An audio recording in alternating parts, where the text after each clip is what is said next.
Olá, galera do New Balacobaco. Novembro, mês da consciência negra. Um mês de luta, de repensar. Qual o caminho que nós queremos para a nossa sociedade? Vamos dizer um basta ao racismo, a toda forma de racismo. Intolerância, bullying não é racismo, né? O que você tem feito para combater o racismo? O Balacobaco hoje nós vamos mostrar um bate-papo que eu fiz lá com a Fatinha, lá do município de Serra do Espírito Santo. Eu tenho certeza que você vai gostar. É uma mulher empoderada, né, ativista do movimento negro, do MNU, né, que conta a sua história belíssima de luta e resistência.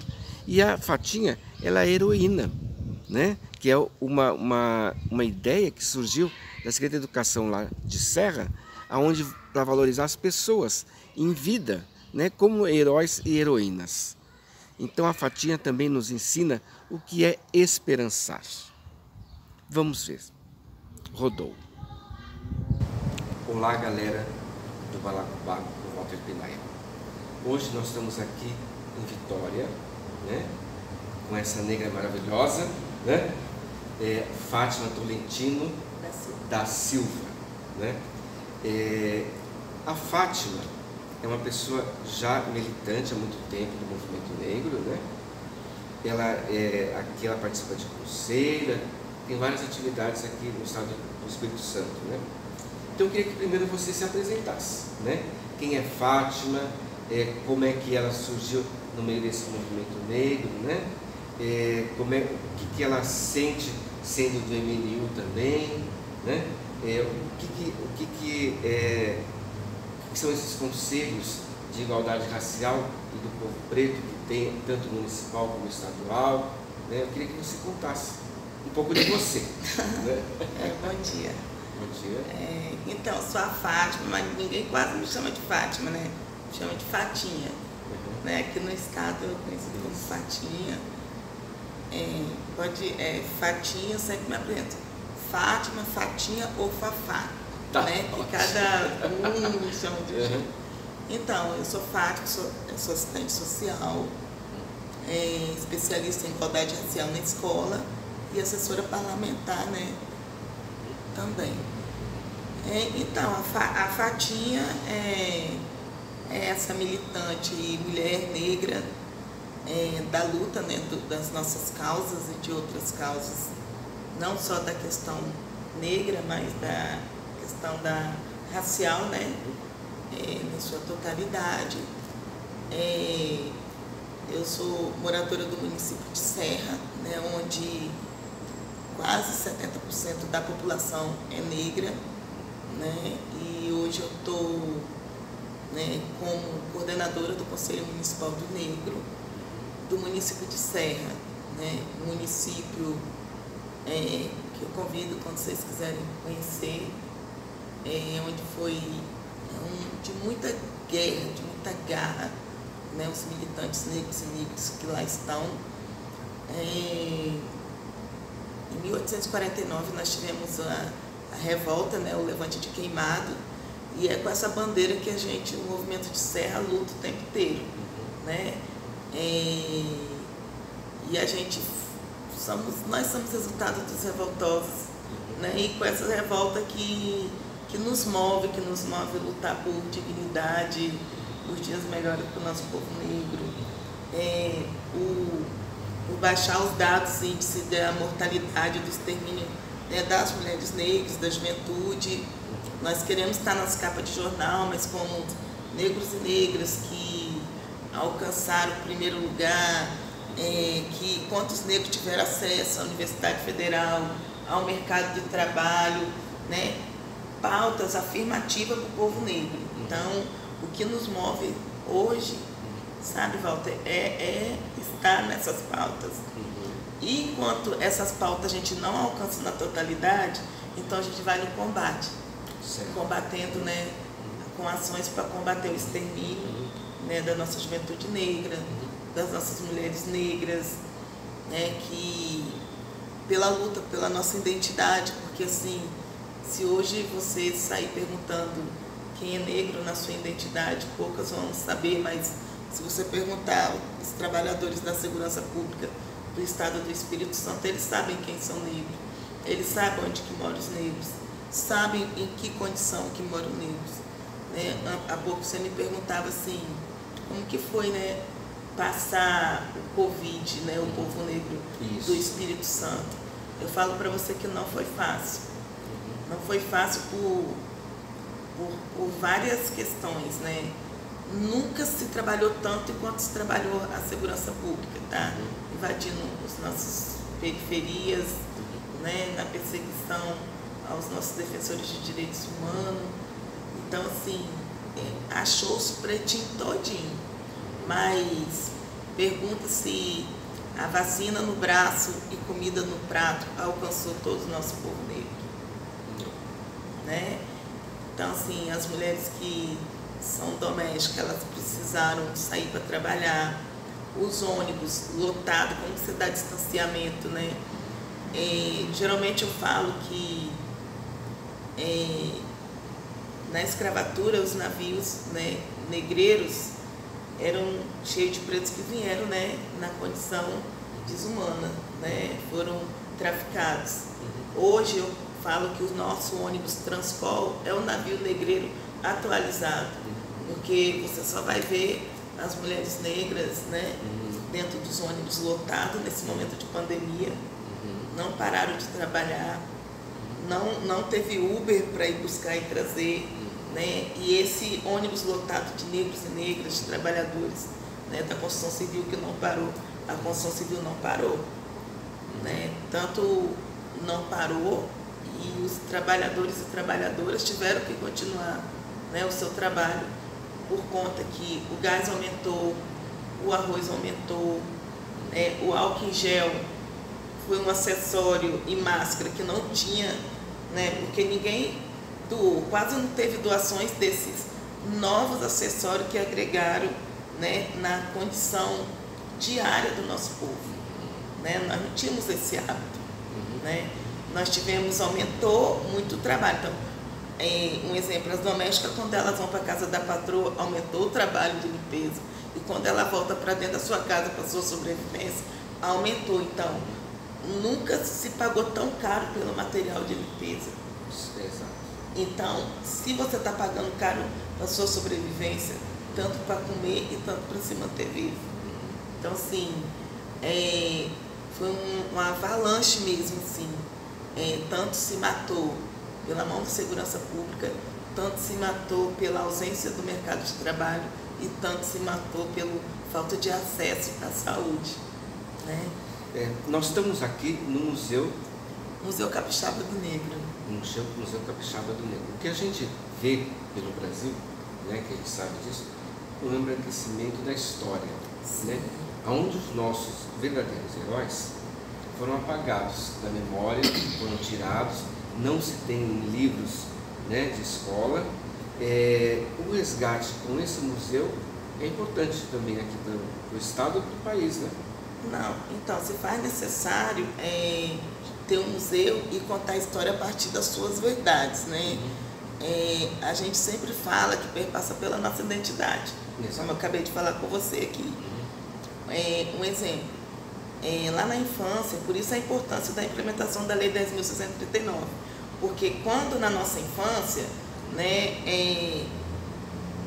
Fatinha, eu era descendente de escravo, e isso está no livro, que eu sou descendente de escravo, mas não fala que o povo branco é descendente de imigrante, fala que ele é descendente de italiano.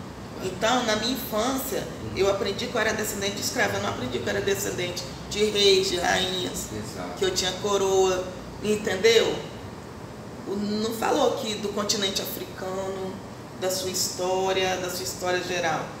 Vai saber toda a história geral, né? Os bandeirantes, italianos, não sei o que, mas do povo negro, quem quer se orgulhar, né? Onde que fica esse lugar de escravidão? Onde é o país da escravidão?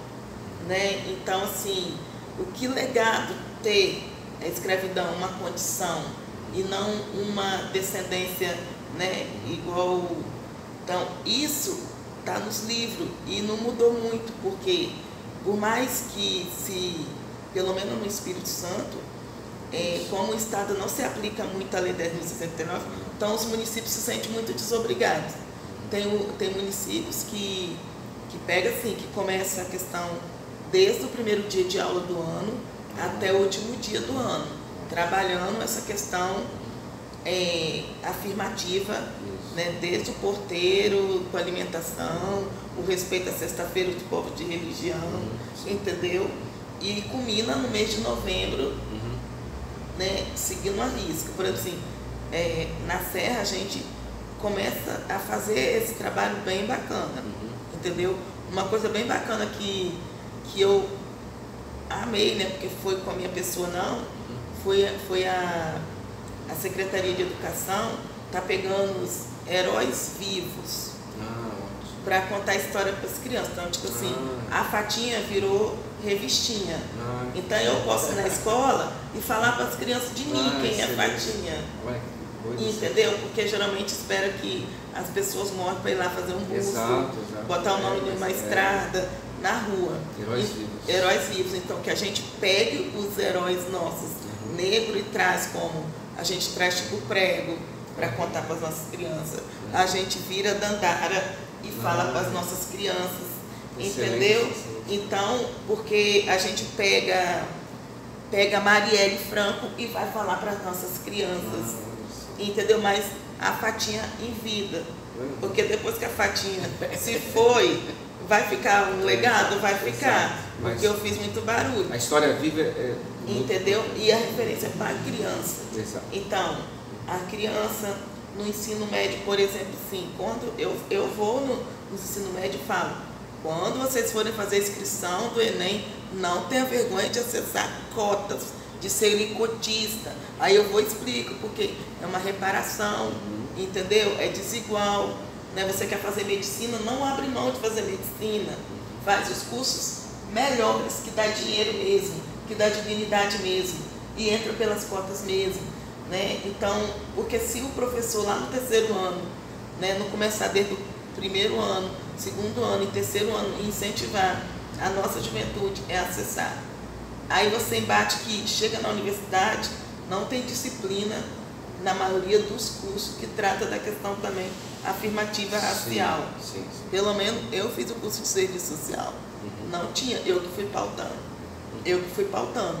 E aí muitas das vezes as minhas colegas da academia falavam assim, poxa, mas tudo já aconteceu com você. Eu falei, minha filha, eu sou uma preta com acesso à política pública de educação, é ruim. A saúde é ruim. E afeta mais quem? Nós, mulheres negras. Então, se você me perguntar tudo, toda forma de racismo estrutural, institucional, já aconteceu comigo. Então, eu estou falando que já aconteceu. E outra coisa, quando você se formar, quem vai bater na sua porta é um monte de fatinha. São as mulheres negras que acessam as políticas da assistência, né? Em sua maioria. E aí a gente começa a fazer esse trabalho. Por isso, essa importância. Né? E aqui no Estado a gente vem batendo muito nessas questões.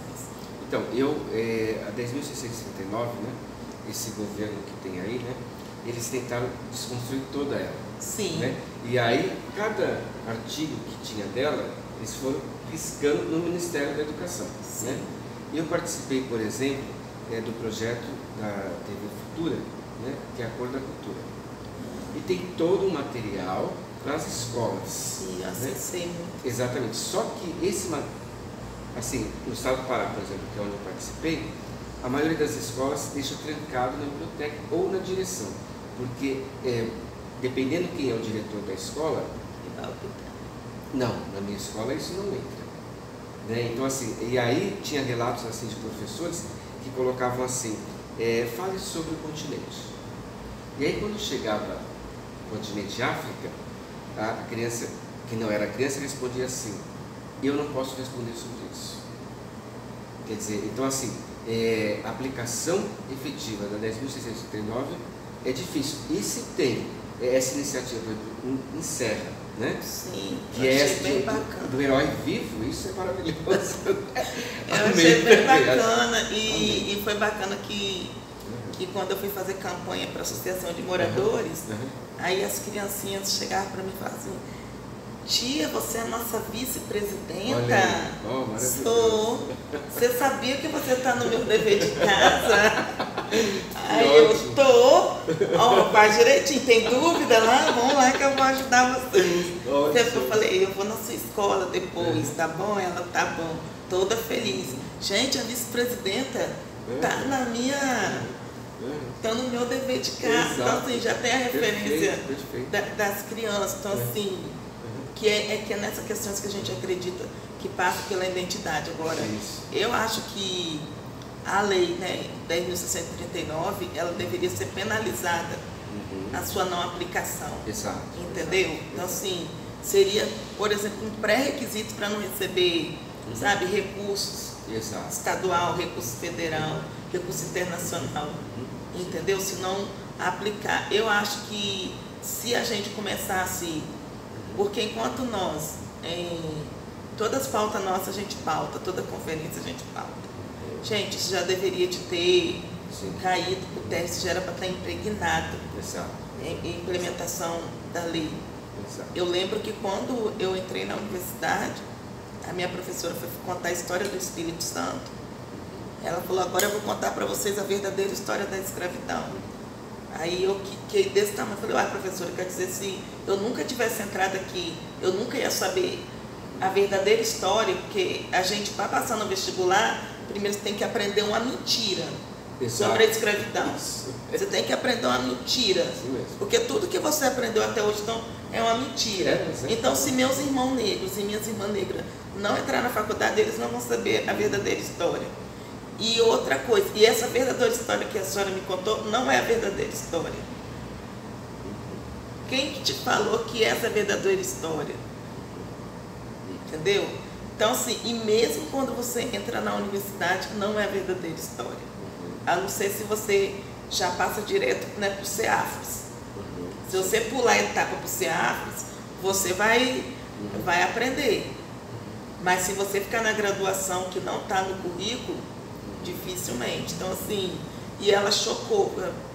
Gente, que mulher que está falando isso comigo? É uma herói viva, né? Entendeu? É uma heroína viva, imagina. Pô, mulher, você sabe. Aí, tipo assim, não, professor, porque assim, não foi isso que eu aprendi com os meus pares. Por isso que eu falo, a militância no movimento negro, ele com mestrado, ele com doutorado. Eu te falei, eu sou o resultado do movimento negro, né? Porque antes era negra em movimento, né? Então foi através de todo o acúmulo que a gente traz, assim, você vai levando choque, né? Igual eu te falei, trabalhava com os meninos de rua, você faz a leitura, só negros na rua, meninos e meninas de rua, só negros. Aí você vai para o conselho tutelar, você fica 8 anos no mandato de conselho tutelar. Quais são as crianças que sofrem mais violência, que são mais abusadas? Aí você olha, são só as pessoas que se parecem com você. Entendeu? Hoje a gente fala extermínio da juventude negra, mas em 2006, por aí, no ano 2000, 99, a gente se falava antes do, né, que o Estatuto da Criança e do Adolescente, ele é de 90. Porém, você falava, né, antes ela, no Código de Menores, você não falava que, né, criança nem era sujeito de direito. Mas tinha uns programas que a gente falava assim, infância viva. A gente queria lutar pela infância viva, de tanto extermínio e mortalidade que era com as crianças. Aí hoje eu falo, deixa eu viver as crianças. Aí quando elas pegaram, né, porque era muito feio falar que está matando criança, né? E tem os pactos internacionais, né? Então não pode matar criança. Aí quando chega na juventude, extermina, deixou ele passar a idade de criança, não deu condição dele de ser uma criança, né, com acesso às políticas públicas, de pai, de mãe, de educação, de uma boa alimentação, de acesso ao mercado de trabalho. E aí deixou. Aí quando chegou agora na infância, na adolescência e na juventude, as safes terminam do mesmo jeito. Então, assim, dificilmente daqui uns 20, 30 anos a gente vai ter majoritariamente a população idosa negra. Não vamos ter muitos idosos negros, porque estão morrendo tudo agora. Morreu um pouco na infância, né? Poucos de nós, né, sobrevivemos à infância, porque eu sou da época dessa infância que se lutava para a infância viva. Aí pegamos a idade, né, crescemos, aí pegamos a idade da juventude viva, mas os nossos idosos morrem. Por exemplo, nesse Covid, toda a marcação de consulta no estado do Espírito Santo era via online.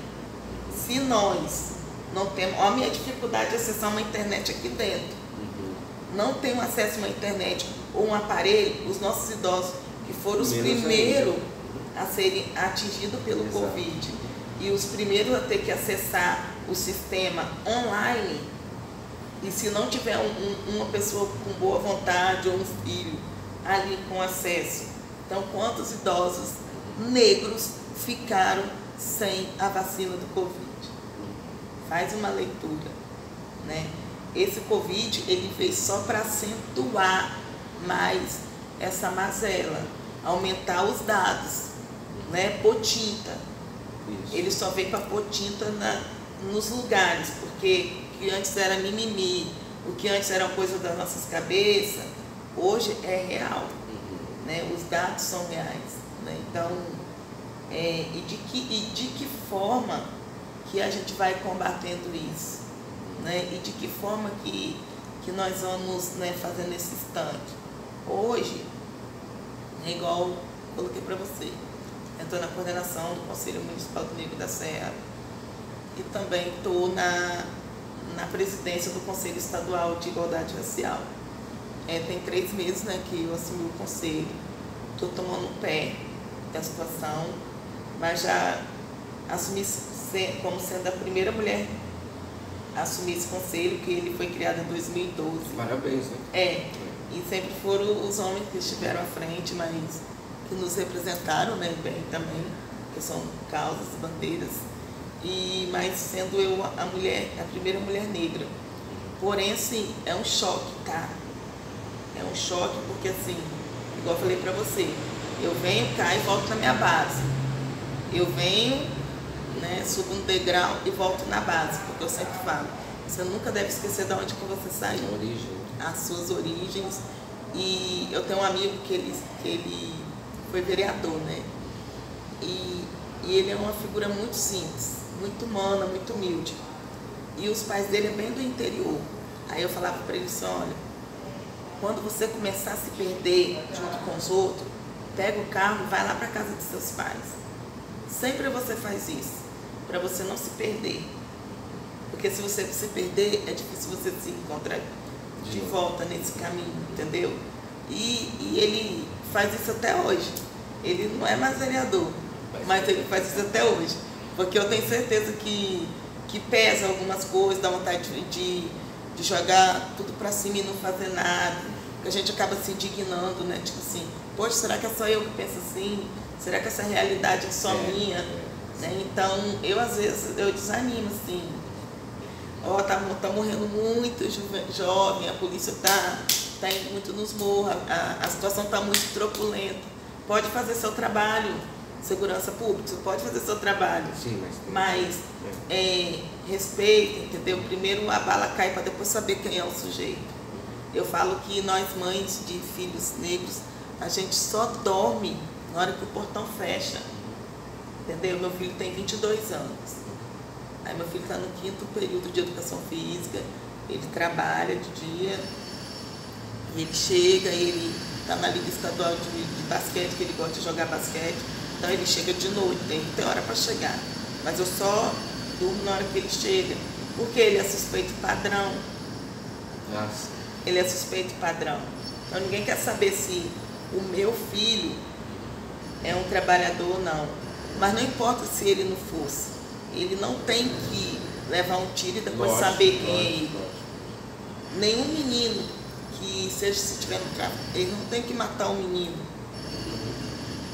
para depois saber quem é o menino. Ou aquele homem, né? Ou aquela mulher. É suspeito. Não tem que fazer isso para saber primeiro quem é. Porque quando aquela vida que eu te falei, nós mulheres negras, o que a gente tem de valor, né, nossa vida, Você vê que a nossa luta é pela vida. Isso. E os nossos filhos, quem tem filho vai lutar pelos seus filhos. É o que a gente tem de valor, é o que a gente tem assim de mais belo, são nossos filhos. É o que a gente tem de herança, são nossos filhos, tipo assim, somos sobreviventes. Né? Eu perguntava a um amigo meu africano, quando vocês de África olham para nós, negros e negras brasileiras, ele falou assim, a gente tem orgulho. Ele falou assim, a gente tem orgulho porque assim, da condição que vocês vierem, onde que vocês chegaram, vocês podem achar que vocês conseguiram pouco, mas se vocês fecharem o olho, vocês conseguiram muito, em cima da condição que vocês vieram, né? E os nossos ancestrais perderam muito, mas eles sobreviveram de vocês.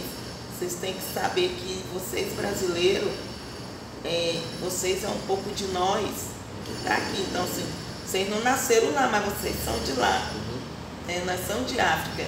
Então, por nós sermos de lá e vocês estão aqui, então, vocês são orgulho. Porque, às vezes, nós que nascemos lá, por mais que lá também tem todo um sofrimento, nós nunca vamos saber. O que a gente sabe é que parte de nós está aqui.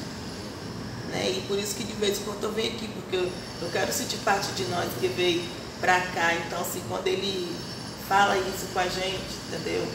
E isso fala assim, então, nós estamos no caminho certo, gente, vamos continuar não dormindo mesmo, esperar nossos filhos chegarem em casa mesmo. E você sabe que tem um espetáculo, né, na Cena Preta, teatral, que é do Bando Teatro Olodum, que chama Oerê. E é exatamente sobre isso. Ele foi feito com base na chacina da Candelária, mas mostra a dor da mãe, a preocupação de ligar para o filho e não ter resposta. E ela fala assim, eu trabalhava com os meninos, né, exato, da Candelária. Isso, e ela fala assim, meu filho, você está onde? Sua mãe está preocupada, eu não consigo dormir. E é isso mesmo. E meu filho fala assim, mãe, pois é. Sabe o que meu filho fala? Notícia ruim vem rápido. Não, ele fala, mãe, não precisa se preocupar então, comigo, mãe. Exato. Mãe, eu já tenho 22 anos. Exato. Ele fala, mãe, eu já tenho 22 anos. Exato. Ele fala assim, mãe, você sabe mais da minha vida que os outros. Mãe, a senhora sabe onde que eu estou. Quando eu falei, Gabriel. E aí, gostou não é da isso, entrevista, do nosso bate-papo com a Fatinha? Tenho certeza que você gostou. Eu estou falando aqui direto do condomínio Entre Lagos, no Paranoá, Distrito Federal. Esse barulho é porque é um condomínio, né? Então tem crianças gritando, falando, né? Mas aqui na Etapa 1, nós temos o Boteco da Mainha, da Cidinha. Ela e o Caio sempre recebem todas as pessoas muito bem, né? E preparam caldos maravilhosos. Nessa etapa nós também temos a Oficina do Pão, do nosso amigo Amaro. Por isso, se você estiver aqui pelo Paranoá, venha visitar esse pessoal e vamos bater um papo também, né? Mas o racismo, então vamos voltar a esse tema, né, tão importante. Vamos combater ao racismo, vamos repensar o que estamos fazendo para exterminar o racismo. E racismo não é bullying. Até o próximo Nil Balacobaco. Namastê.